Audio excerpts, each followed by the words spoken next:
What's going on, guys? My name is Jamie and I'm the co-founder and photographer here at Frend. And today we're going to be doing a shoot with Canon. Now we're going to be exploring different ways that we can use flash in our photography, and we're going to be shooting with the Canon R5, the RF 28-70 lens, and then the EL-1 Speedlite on top. We're going to be showing you different ways that you can use the Speedlite on and off the camera to explore different ways that you can use flash on your subjects.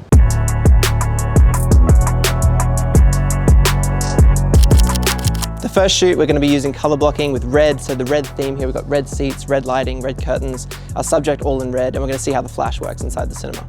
So the first shoot, I'm going to be shooting the hood flash pointing directly at the subject. Basically, I'm just going to be angling up my subject straight in the middle and popping off a flash. That's what it looks like if we're pointing the flash directly at our subject. With the flash being direct, what this does is it lights the foreground of our subject and pretty much drops the background into darkness, which is the look that I'm really going for here, is for the subject to almost be spotlighted shining down on her. So I've got my settings on ETTL, which is through the lens, which is Canon's way of pretty much doing an auto flash. So I set my settings to whatever I need them to be for the camera, and the flash will do its thing to auto expose my image. I've changed out my flash cap to a more amber lighting flash cap. So this is basically going to give us a little bit of a red-orange hue on our flash. It's going to really enhance the reds that we're playing with here. I like what it's doing to the reds.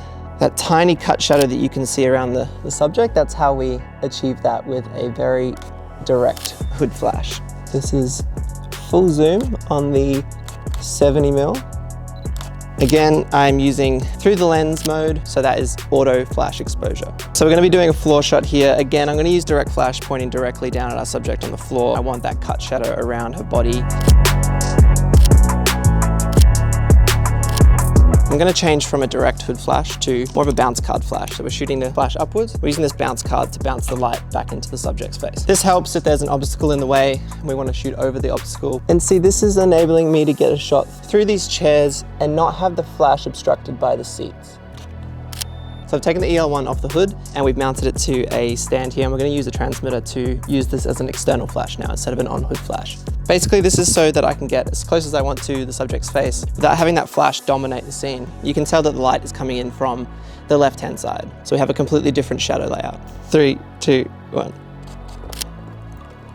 We're going to do a detailed close-up and really utilize the 45 megapixels which are inside the Canon R5. So I'm at 70mm, which is as close as I can get with this lens.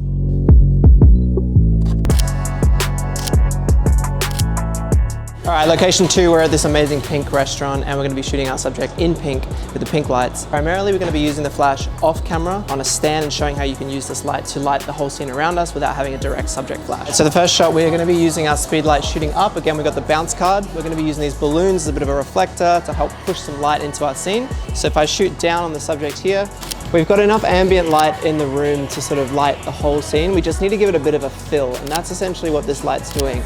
It's pushing up into our balloons here and reflecting down. We're getting a little bit of a cut shadow.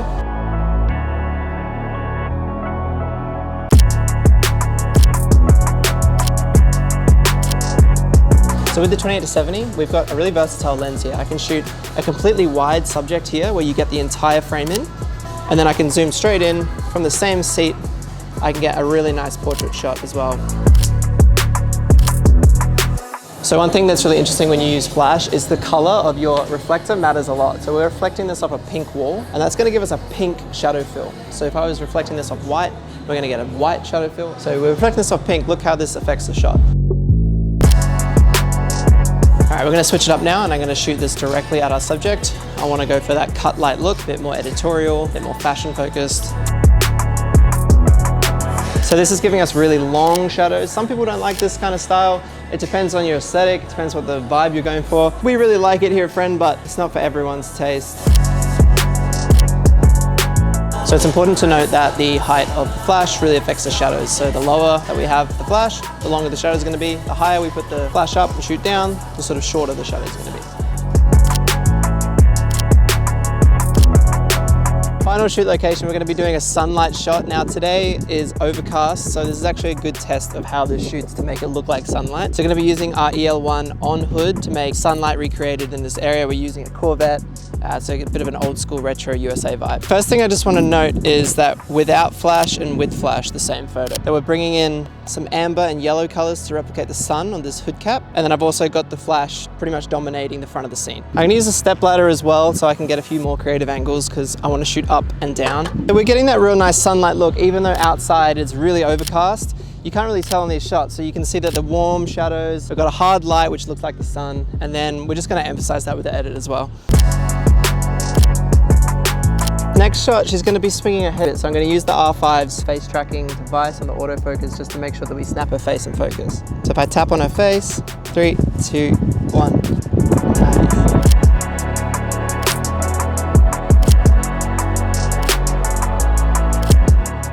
And that's a wrap on our flash exploration shoot with Canon today. I hope you guys enjoyed coming along and seeing the behind the scenes, how we take the photos, and how this awesome Canon gear really helps us get the best out of our photography.